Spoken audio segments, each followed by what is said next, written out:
ಓಂ ಶ್ರೀ ಗುರುಭ್ಯೋ ನಮಃ. ನಾನು ನಿಮ್ಮ ವಿಶ್ವನಾಥ್ ಶರ್ಮಾ ಮಾತಾಡ್ತಿರುವಂಥದ್ದು. ಇದೇ ಜುಲೈ 14ರಂದು ಮಣ್ಣೆತ್ತಿನ ಅಮಾವಾಸ್ಯೆ ಇದೆ. ಈ ಮಣ್ಣೆತ್ತಿನ ಅಮಾವಾಸ್ಯೆ ಆದ ನಂತರ ಆಷಾಢ ಮಾಸ ಪ್ರಾರಂಭ ಆಗ್ತಾ ಇದೆ. ಈ ಆಷಾಢ ಮಾಸದಲ್ಲಿ ಮೀನರಾಶಿಯವರ ಸಂಪೂರ್ಣ ಭವಿಷ್ಯವನ್ನು ನಾನು ನಿಮಗೆ ತಿಳಿಸ್ಕೊಡ್ತಾ ಇದ್ದೇನೆ. ಈ ವಿಡಿಯೋವನ್ನು ಸಂಪೂರ್ಣವಾಗಿ ನೀವು ವೀಕ್ಷಣೆ ಮಾಡಿ, ಲೈಕ್ ಮಾಡಿ ಹಾಗೂ ನಮ್ಮ ಯೂಟ್ಯೂಬ್ ಚಾನಲ್ ಅನ್ನು ಸಬ್ಸ್ಕ್ರೈಬ್ ಮಾಡಿ. ಆಷಾಢ ಮಾಸವು ಮೀನರಾಶಿಯವರಿಗೆ ಉದ್ಯೋಗದಲ್ಲಿ ಹೊಸ ಅವಕಾಶವನ್ನು ನೀಡ್ತಾ ಇದೆ. ಪ್ರಮೋಷನ್ಗಳು ಸಿಗುವಂತ ಯೋಗ ಕಾಣ್ತಾ ಇದೆ.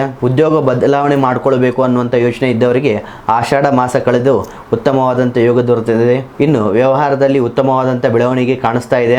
ಸಾಲದ ವ್ಯವಹಾರವನ್ನು ಆಷಾಢ ಮಾಸದಿಂದ ಮುಂದೂಡುವಂಥದ್ದು ಬಹಳ ಒಳ್ಳೆಯದು. ಇನ್ನು ಆರ್ಥಿಕವಾಗಿ ಆಷಾಢ ಮಾಸದಲ್ಲಿ ಉತ್ತಮವಾಗಿದೆ. ಆದಾಯ ಹೆಚ್ಚಳ ಆಗ್ಬೋದು, ಆದರೆ ಮನೆ ಖರ್ಚಾಗಿರ್ಬೋದು, ಮಕ್ಕಳ ಶಿಕ್ಷಣ ಖರ್ಚಾಗಿರ್ಬೋದು ಜಾಸ್ತಿ ಆಗ್ತಾ ಹೋಗ್ತದೆ. ಇನ್ನು ಕುಟುಂಬದಲ್ಲಿ ದಾಂಪತ್ಯ ಜೀವನದಲ್ಲಿ ಪರಸ್ಪರ ಆತ್ಮವಿಶ್ವಾಸ ಜಾಸ್ತಿ ಆಗ್ತಾ ಹೋಗ್ತದೆ. ಹಿರಿಯರ ಆಶೀರ್ವಾದ ದೊರೆಯುತ್ತದೆ. ನಿಮ್ಮ ಮನೆಯಲ್ಲಿ ವಿಶೇಷವಾದಂಥ ಒಂದು ಶುಭ ಸುದ್ದಿಯನ್ನು ನೀವು ಕೇಳುತ್ತೀರಾ. ಇನ್ನು ಪ್ರೀತಿ ಸಂಬಂಧದಲ್ಲಿ ಪರಸ್ಪರ ಪ್ರೀತಿ, ವಿಶ್ವಾಸ, ಗೌರವ ಕಾಪಾಡಿಕೊಳ್ಬೇಕಾಗ್ತದೆ. ಇನ್ನು ಆರೋಗ್ಯದ ಬಗ್ಗೆ ನೋಡಬೇಕಾದ್ರೆ ಸಾಮಾನ್ಯವಾಗಿ ಉತ್ತಮವಾಗಿರ್ತದೆ. ಯೋಗ, ಧ್ಯಾನ, ಸರಿಯಾದ ಸಮಯ ಆಹಾರದಿಂದ ಉತ್ತಮವಾಗಿರ್ತದೆ. ಇನ್ನು ಆಷಾಢ ಮಾಸದಲ್ಲಿ ವಿದ್ಯಾರ್ಥಿಗಳಿಗೆ ಶುಭಕರವಾಗಿದೆ. ಈ ಆಷಾಢ ಮಾಸದ ಪ್ರತಿಯೊಂದು ಗುರುವಾರ ಕೂಡ ನೀವು ಶ್ರೀ ದತ್ತಾತ್ರೇಯ ಆಗಿರ್ಬೋದು, ಅಥವಾ ಶ್ರೀ ರಾಘವೇಂದ್ರ ಸ್ವಾಮಿ ಆಗಿರ್ಬೋದು, ಅಥವಾ ಶ್ರೀ ಮಹಾವಿಷ್ಣು ಸ್ವಾಮಿಯ ದೇವಸ್ಥಾನಕ್ಕೆ ಭೇಟಿ ಕೊಡಿ. ನಿಮ್ಮ ಕೈಲಾದಷ್ಟು ಬಡವರಿಗೆ ಸಹಾಯ ಮಾಡಿ. ನಿಮ್ಮ ಅದೃಷ್ಟ ದಿನಗಳು ಗುರುವಾರ ಮತ್ತು ಸೋಮವಾರ. ಅದೃಷ್ಟ ಬಣ್ಣ ಬಿಳಿ ಮತ್ತು ಹಳದಿ.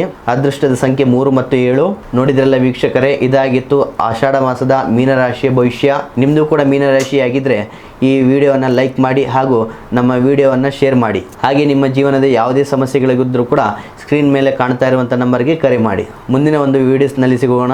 ಧನ್ಯವಾದಗಳು.